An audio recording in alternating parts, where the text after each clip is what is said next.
How you doing, buddy? How's it going? Oh, mate, I'm really well. Really excited for this as well. Good. Yeah, I am too. Really excited for this. Really excited to talk some horror, talk some upcoming projects that look exciting, and then end with your creepy link of the week. Do you know what? I can't wait. Cannot wait to hear your take on that. Oh, we're gonna get into it, mate. We're gonna get into it. It's interesting. That is an interesting. Right. That's one way of putting it. It's yeah. Right. We're safe that. We're safe that. So yeah, I think to kick off, let's have a little chat about the Chucky TV series. Yeah, but only fairly recently. I literally like I don't know, last few days. Okay, Just when it kind of interesting. popped up out of nowhere for me. So what do you know about it? Well, I know that it is a continuation of the story. I think it's a sort of semi soft reboot as well. I know the Yeah, tagline being too scary for one network. yeah. From what I understand, you're exactly right, and most importantly, is from Don Mancini. So that should be interesting. What did you think of the remake, the or the the remake reboot with The one with Mark Hamill? yeah, I never saw it. Oh, really? Yeah, Interesting. Okay. I've not seen it. I kind of lost my way with Child's Play. I mean, absolutely loved the first one, loved the Yeah. second one. Yeah. I thought the original Child's Play was really kind of a really understated horror. The Yeah. second one just went the complete opposite direction, but I loved it for that. Third one was okay. And then we get to Bride of Chucky, which again I quite liked, got a soft spot I for. really But like Brad Chuckett. Yeah, I actually have a really, I love number one, love number two. I really like number three. Number three has one of my favorite lines in any horror film. It just hit me when I first saw it. It's the bit where Chucky's stalking the like general, right, and he's yeah, stalking them around his office, trying to find the right moment to jump out on him. And then as he finally gets the moment, he finally builds up the moment. He jumps out at him, pulls out the knife. The general has a heart attack, goes flying through the glass table, and then there's just this great shot where it cuts back to Chucky and he just goes, "Oh, you gotta be fucking kidding me." It's so good. So good. I really love that. I see really that's the love that. thing. Brad Dourif, he has to be Chucky, doesn't he? I agree. I mean, I adore Mark Hamill, and actually, I didn't mind that film. I thought as a reboot, something, a remake outside of the continuity of the Don Mancini universe, if we're going to call it that. I didn't mind it. I thought that they did quite a good job with it. I quite like the actors in it, and yeah, I thought Mark Hamill done a pretty good job. I mean, I'll have to see if I can Hunt it seek it down. out. I've got to It's a see good it. time. It's all right. It's quite interesting in terms of like a modern take. You know, they build in technology a lot more and stuff like that. Hmm. It's not a perfect film by any stretch of the imagination, but it's I had fun with it. But Did you like I'm the two before that, the sort of semi-recent ones? yes and no is the answer. The very last one, I wasn't too much of a fan of. Again, it was fine. It was fine. I didn't hate it or anything like that. But it just didn't do anything for me that I hadn't already got Mm. from. And I'm very much like this with everything. I mean, one of the things we'll get onto a little bit is some of the films that have been delayed. One of them being Halloween Kills. But again, my thing is just kind of I like diving down that rabbit hole, but I Mm. also want something a little bit different. I don't want to go. I don't want to just go in and like get the same stuff we've seen all the time. The idea with that is if that's what we're gonna get, I'd go back and watch the first time you done it. The recent ones, I say, I didn't see the remake. The recent ones, I've seen them, but sort of semi-forgettable to me. But the reason why I kind of lost interest in Child's Play was just because of Seed of Chucky. I just thought it was Yeah, awful, yeah, yeah. absolutely awful, and I don't know what was going on with that kind of David Bowie looking Ziggy Stardust puppet for his son. It But was it just, such a. oh my god! That's the thing that stands out for me though. It was Well, so you liked interesting. it? No, I didn't like the film. You're not No, going I to go didn't. that far. No, but the design of that doll I thought was very interesting. It was odd. It was It very, was a it was very very yeah, it was strange. very odd. It was extremely odd. But yeah, coming back to this TV show, I'm really looking forward to it. I Like, am. I I've got love, to admit, I I really am. love. I mean, I watched the trailer. I mean, the trailer doesn't give anything away, but No. it really does heighten your interest in it. Really seems like it's stripped back to basics. And the last horror series from a film that I watched was Ash versus Evil Dead, and I absolutely loved that. I didn't think I was going to like it. and I really, really enjoyed it because Right. it was a continuation of everything I loved from the film series. Yeah. And I'm hoping that Child's Play will be the same, going back to its roots and just be more of it. And having a Yeah, little I read agree. into, apparently, there's going to be a lot of people pop up who have been in the franchise. I think Yeah, I Jennifer know Tilly. Jennifer Tilly, yeah, is already confirmed that she's coming back. It's going to be interesting, like you said, as a continuation. Mm. If they can go in the vein of Ash vs Evil Dead and expand what we've already seen, I would love that. I'd love to see that. I'd love to see what they can do. I think the reason why I'm really excited about it is I love Chucky. I love the Child's Play films. But I do feel like after 7 films, you have kind of hit the peak of what you can do within them films. Mm. Yeah, the next media you can tackle this is TV, and we can really get stuck into some characters, really get to be really, really interesting to see what they're going to do with this. And I think having Don Mancini at the helm, perfect, really. See, I can't really think of another horror series that I'd really like to see as a TV series, and I think it is Child's Play for me that I really want to see more of the story and the characters. Yeah, I agree. I think Child's Play you could definitely have the most fun with. Did you see the Scream series? Yes, I did. Yeah, I didn't mind it. I quite liked it. I've got a little way through. It's one of those things where I keep dipping in and out. I need to just sit down and watch it from Yeah, start to finish. yeah, As much as I did enjoy it, what I've seen didn't really offer much new to me. Whereas Chucky's such an iconic yeah. I agree. character. I just want to see more. Just want to see Yeah, I more of him. agree. I didn't mind the actors. I thought as a teen TV show, it kind of worked as a little mystery teen TV show in the vein of Pretty Little Liars or something like that. Yes, yeah. Yeah, it worked quite well in terms of that. But yeah, you're right. It didn't offer anything new, and I think that is the trap that a lot of these kind of iconic killer horror films could fall into. Yeah, I do feel like Child's Play and the character of Chuck is the one you could do a little bit more with. I think there's definitely a whole world there you could explore. I wonder if Jennifer Tilly will be back as Tiff, or whether she's just going to have a cameo as human version Yeah, I Tiff. haven't That'll be seen. quite All I know interesting. is that she's confirmed she's coming back. That's something that I was thinking about. Is she coming back in doll form or is she coming back in human form? That's going to be interesting. I'm looking forward to seeing that. Should Can't we talk know. about Halloween Kills and some of the delays? Yeah, so we've got Halloween Kills, Conjuring 3, all pushed back. What are your opinions on that outlook? Halloween Kills has been pushed back by a whole year, hasn't it? Yes, it's And really been pushed back. has Conjuring 3 been pushed back a year as well? I don't know the exact date. I just know it's I been pushed back I didn't into think, yeah, I don't think 2021. I didn't think that was along for some reason. I could be wrong, but Halloween Kills. I mean, I'm disappointed, but I'm happy. What did you think? So let's get into that. What did you think of the film that precedes that? I absolutely loved it. I Yeah, thought it was fantastic. I mean, Halloween's probably my favorite horror film franchise, and I loved how they kind of disassociated themselves from all of the questionable stuff after Halloween 2, except Halloween 3, of which course, was yeah. something entirely Yeah. different. I just loved it. Absolutely loved it. I loved how John Carpenter was back. You can hear his influence in the music and everything. Jamie Lee Curtis and the original guy who played Michael Myers, Oh all yeah, of back. course, yeah.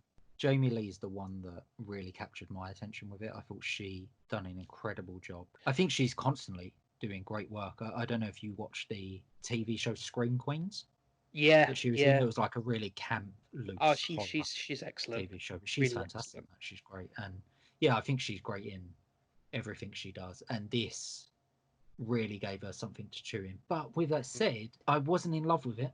It didn't do, maybe not like new for the Halloween franchise, but we've been getting a lot of that Mm. recently, right? Like we got it in the Terminator franchise. We've obviously had the Rocky soft reboot, the Rambo soft reboot, Rambo, where yeah. yeah, where we bring back the original actors in their older age. And do you know what? I have to watch it again, just I, on first viewing, and I have only watched it once. I But think on that the first viewing, I didn't fall in love with it. the things I loved about it were, I mean, it was the two things were how you kind of you have to go into it thinking he didn't survive that first night of Halloween 1 and 2. He got captured after that first night. Yes. and then he spent the last however long it is, 30 years, insane asylum. You get that very brief shot of him from the side where you see he's a large man, but he's older. He's got grey hair. He's in his Yeah. 60s, but still very dominant looking. He's got the scar from the wound he got in Halloween 2. I think she stabs him in the eye with a screwdriver. I can't remember exactly, but he's got that going on. And it just felt like a real believable continuation. And I think for me, that's probably the main thing that I really loved about it, because it absolutely didn't offer anything new, but I felt like it was the next part that the franchise deserved without all the silly cults and possession and Yeah. that kind of thing. Yeah, I agree with that. I feel as a continuation, it worked really well. So to bring this back around, we're talking about the delays and pushing these films and pushing them a year out, which in turn is then going to push other films. There's some films moving to streaming platforms. So as a film fan, what's your thoughts on that? I mean, if I was the proprietor of a cinema, I'd be very concerned, because I think it's going to be even, I know they're starting to open up a little bit, and there's like some of the big ones are Sorry to opening. cut you off. Are you a regular cinema goer? Yes, well, used to be, yeah. Yeah, I yeah, would of go course. a lot, Some films you just have to see on the big screen. And I think they're going to have to really rethink that whole business model and how they provide it to us. Streaming's fine. If they suddenly said, we're going to cut back, you can actually pay and have the releases streamed to you, it's not the same. And I think it will be a Yeah, shame if they can't work out some way to make this safe for everybody so that we can start enjoying it again. like you said, and rightfully so, it's got to be safe. I am, like yourself, a regular cinema goer. Sometimes I go 2 times a week, regularly see double bills of films when I can. So yeah, not being able to view these films in a cinema and on a big screen, that does suck. That's definitely a problem. But also, as someone that goes to cinema a lot, when they do reopen, I can't tell you that I'm going to be there first day. No. Yeah, I'm a little bit, okay, how's this going to work? How's the seating plan's going to work? Obviously, it's all air conditioned. If they're not air conditioned, most of the time they're unbearable. So hopefully they are air conditioned. But again, then that's recycled air. So it is interesting. And in I would terms of, I would imagine it's going to be masks and a gap between everyone, and I would imagine the rows staggered like a yeah, from chess. what, yeah, that's exactly what I heard. That's exactly what I heard. From what I heard, it will be a checkable system, which completely agree with. I find really interesting. I'm just not so sure, but a lot of these films I do want to see in the cinema. I think the big ones will be fine. It's the smaller ones that are going to struggle. I think they're really going to, just to get the money in for their overheads, if they're having to half the capacity of what they can do. It's going to be, but if they have some creative ways of doing things, more overnight, if they can change their I premises think that's licenses gonna. I think they have to because, like you said, if it's reduced capacity and you're a small chain that works on getting as many people into the cinema at one time, getting as many bums in seats as one time, and you can't do that right now, then maybe that does mean longer hours, longer operating hours. Cinemas open through the night, which I would be open to. That would be good because less people will be going at night, so that'd be great. well, I know you would, Scott, Yeah, true. constantly working at 3 o'clock in the morning. Yes, yeah, but I would love that. That would be amazing. And here's the other thing, right? With most of these films that are going to streaming services or rumors of stuff going to streaming services, I'm not completely against that either. I don't think streaming is the death of cinema as we know it, but I do think there has to be a happy balance between the two. I hope that cinemas can recover from this. I think what I'd really like to see, and this is kind of a good opportunity as well, I'd like to see the rebirth of drive-in cinema. I don't think we've ever really had over here like they had in America, No, and agreed. it's And in always America, there's fascinated me. And I've always thought I would love to have that. I'd love to have a go at a drive-in cinema, and I'd really like to see more of that over here. And I think it could solve a lot of problems. I completely agree. I think it would solve a lot of problems. I think in America, you've seen that a little bit. You've had, if you look at the box office numbers, drive-in cinemas are the only places playing. But what they do show is there is an audience that are willing to go out to them. So there's an independent horror film actually called The Wretched, and that had a release during the pandemic in the US, but it played only drive-in cinemas. So there was definitely and you know, not drive-in cinemas all over the country, a select few drive-in cinemas, and people turned up. People showed out to watch that film. So I completely agree with you. And yeah, we've never really had it in this country. So let's jump on to another film that's coming out, a remake, reboot slash sequel, maybe. We don't know yet, do we? We don't really know. That's the crazy No. thing. But I love the original. I am a huge fan of the original, and we are, of course, talking about the Candyman. So have you seen the trailers, the teasers, Yeah, the love it. incredible Nia DaCosta It puppet looks teaser? so good. Oh my It god! looks. I saw it a while ago. I watched another one today. Yeah, It gives me chills. I love Candyman. Thought it was a great film. In some ways, very underrated. Got its fan base, but it was never the massive horror franchise big blockbuster. It's brilliant, brilliant film. Tony Todd's back as well, isn't he? Jordan Peele producing. I mean, Jordan Peele producing, Nia DaCosta directing. the credentials It's for it are amazing. oh, it's insane. It's And it insane. I looks mean, it just looks so good. And there's kind of I don't we don't really know the story yet, but there's this kind of when you watch the trailer, there's this kind of is the Candyman real? Is he working through someone else? Is it all in someone's yeah, imagination? I love it. I think it's yeah. really I good. mean, I just from them trailers, and again going to that puppet trailer, I've watched it That so was many excellent. times. I That was absolutely love it. excellent. I just think whatever Nia DaCosta is doing with this, she is killing it. She is gonna kill it. I haven't been this excited for, let's say, a reboot or a continuation in some time. Like this, Yeah, totally. there's something about this film that just really, really jumps out at me. There's I no think other horror that I'm really looking forward to like I am this. Well, no film really, full stop. I agree. I agree. This really, really works for me. I'm just so excited to see what she does with it. Amazing casting. It's like you said, Tony Todd returning. That will be interesting because it hasn't, to my mind, it hasn't been confirmed Tony Todd's actually back as the Candyman, right? No, yeah, it hasn't. And you watch the trailer and you do see you kind of see like his reflection in a car, I Yes. think, and that Yeah. kind of thing. And And you it's think, his okay, voice as well in one of the is he trailers. just I mean, all due respect to Tony Todd, he's as we all are, he's getting older. So is he actually playing the Candyman? Is he just gonna be in dream sequences and that kind of thing? We don't know. I'm excited to see what he does with it. I love that they've kept the details few and far between on this one. Yeah, yeah. I don't need to see anything more now. Mm. Like that puppet trailer that I keep on about, and I will link it down below. It's incredible, and that's all I need. I don't need any more now. I just want to go in as blind as possible and watch this film. I'm so excited to see what everyone involved with this film does, and like just based on the trailer, what a bloody filmmaker Nia DaCosta looks He like. looks brilliant, and I think the big blockbusters tend to do this, where you've watched the best bits of the film in the trailer, and that happens a lot. You can't say that with this. So much is left to your imagination.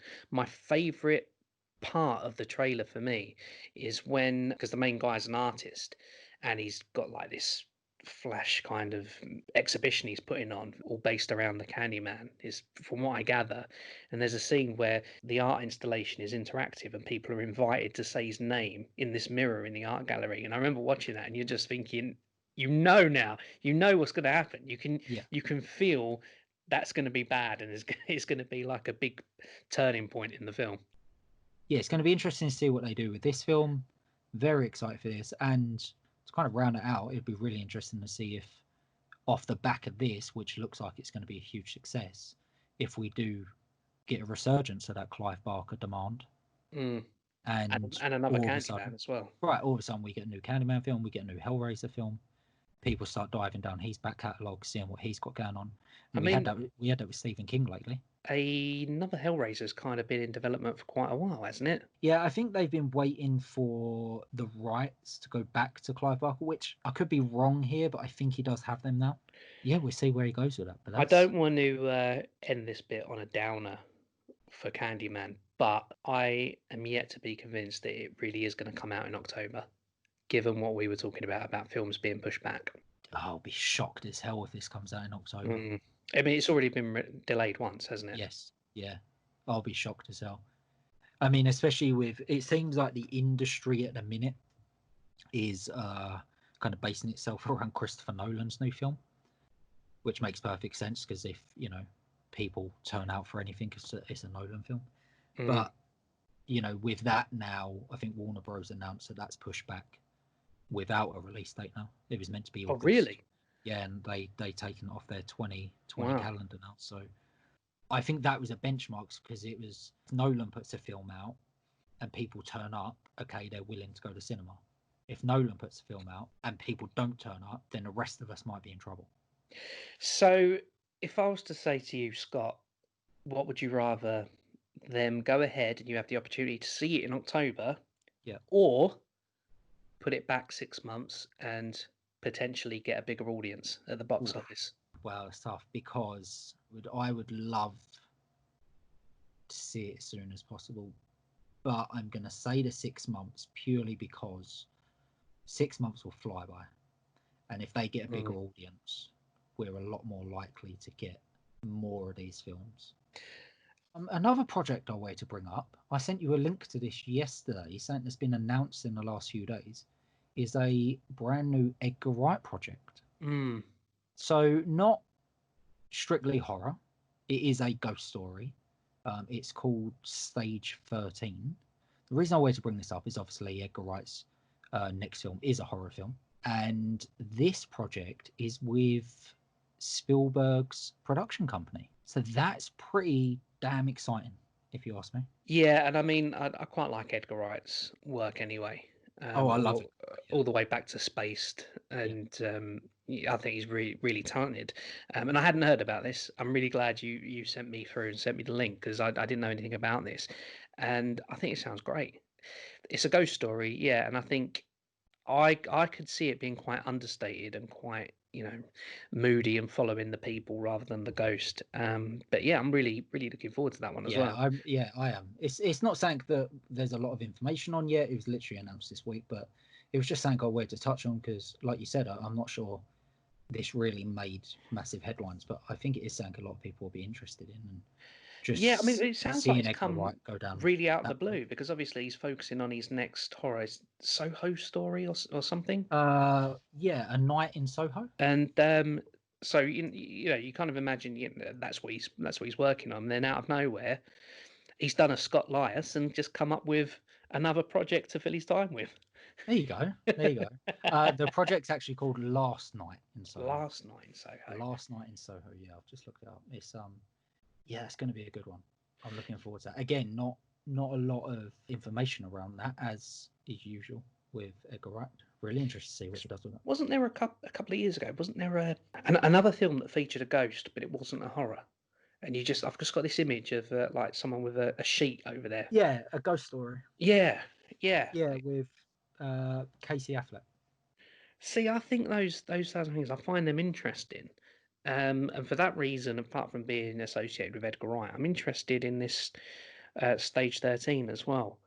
Because you think about film sets and theatre as well, and all the ghost stories that are associated with the backstages and sound stages and that kind of thing.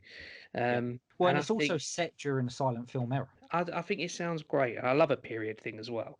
Yeah. So yeah, I think that's one that I'll be watching as well. I want to hear more about. I probably want to hear more about that than things like Chucky. As much as I want to see Chucky, you kind of know what you're getting really. Oh, I completely agree. With this, I want to hear more as soon as possible.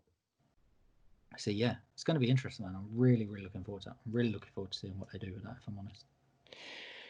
So Scott, is it time for the creepy link of the week? Yes, Chris, it's time. Yes, Chris, it is time. It is time. So you've watched it. I've watched it. Right. So before we get into it, yeah, for people listening, I am going to include a link. But Chris, give a brief description, without spoiling anything, of what this. I don't even know how to describe it. This insane link you sent me. Well, I mean, did you watch it alone? Yes. Like I said, I was saving it just before we started recording. So I literally watched it at my computer in the dark 4 minutes before ringing you? So this is by a very talented animator called Meat Canyon, who you can find on YouTube. Just search Already Meat off to a Canyon. winning start, aren't we? I know, and the reason why I came across his work is he did a now infamous short cartoon called Wabbit Season, where it's his take on Bugs Bunny and Elmer Fudd. Check that out after, because it will probably ruin your childhood. But what he does is he takes old cartoons, classic cartoons, even newer ones like Ben 10. He's done Pinocchio, he's done Ronald McDonald, and they're either filthy funny or they're extremely disturbing and creepy. And the one I sent you is probably the most creepiest, disturbing one. And it's called For the Sun, and it's a Teletubbies film that seeks to explain more about the Teletubbies and what they are and what they're doing. And for a, his work are little funny short things, but this is really, to me, it's a very short 2-minute horror film. I found it fascinating and pretty disturbing as well. Scott, what did you make of it? Where do I start? Right, you know what? I'm going to start with this. I actually really love the animation. I think the animation is great. I think it's really well done. It's really unique style, I think he's got It's as a well. very unique style, but it is some of the freakiest 2 minutes you will experience. Like, especially if you know the Teletubbies, you know it's this huge kids TV show. It couldn't be more innocent, and it's aimed it couldn't at be more. toddlers and babies. And to adapt that into this incredible prequel, because that's what it is. It's like a prequel it is. Yeah. to the Teletubbies. Is insane. I kind of don't want to say too much because I want people to experience this in the same way that I did, where you literally just sent me a link, told me to watch it on my own in the dark, and that's what I done. I thought how they tied it back as well into what the Teletubbies actually are. I just thought it was very clever, and for someone I've followed his work, and the majority of it is just funny. I think that's why it works. He's become very intelligent in what he's done here. Well, that's why it works, because it's clever. It's clever, it's intelligent, and it's thought out. He knows where he's going with it. He knows where he's ending. It isn't just a throwaway, creepy piece. It really works. And I honestly believe you could go back and watch this multiple times. Yeah, I have done. I have. Right, and you could get different stuff out of it every time, right? It won't let me stop, Scott. It's part of the pool. You're stuck down a rabbit hole now. You're stuck down a rabbit hole. That's it. Don't mention rabbit holes, because we're getting on to Wabbit Season now, which you're going to have to watch afterwards. Right, I'm going to watch it afterwards. I'm going to watch it. We're going to end this podcast, and I'm going to go and watch it straight. Excellent. I think, really shouldn't say any more about For the Sun. People have just got to check it out. Right, so people, if you're listening, down below in the description, hit that link. I can't say you're going to have a good time, but you'll have a necessary time. We're assuming people like horror. There you go. Yeah, if you're listening to this podcast, you're probably going to get something out of it. I don't know what that says about any of us. Yeah. Time to wrap up there. What do you think, Chris? Excellent. Yeah, it's been really good. Yeah, it's been a good one, man. Thank you for agreeing to do this weekly show. Thank you. It's excellent. I'm really enjoying it. For those listening, if you've got anything you want us to cover, any news stories, please feel free to hit us up on Twitter. And we'll see you next week. Cheers, guys. Bye.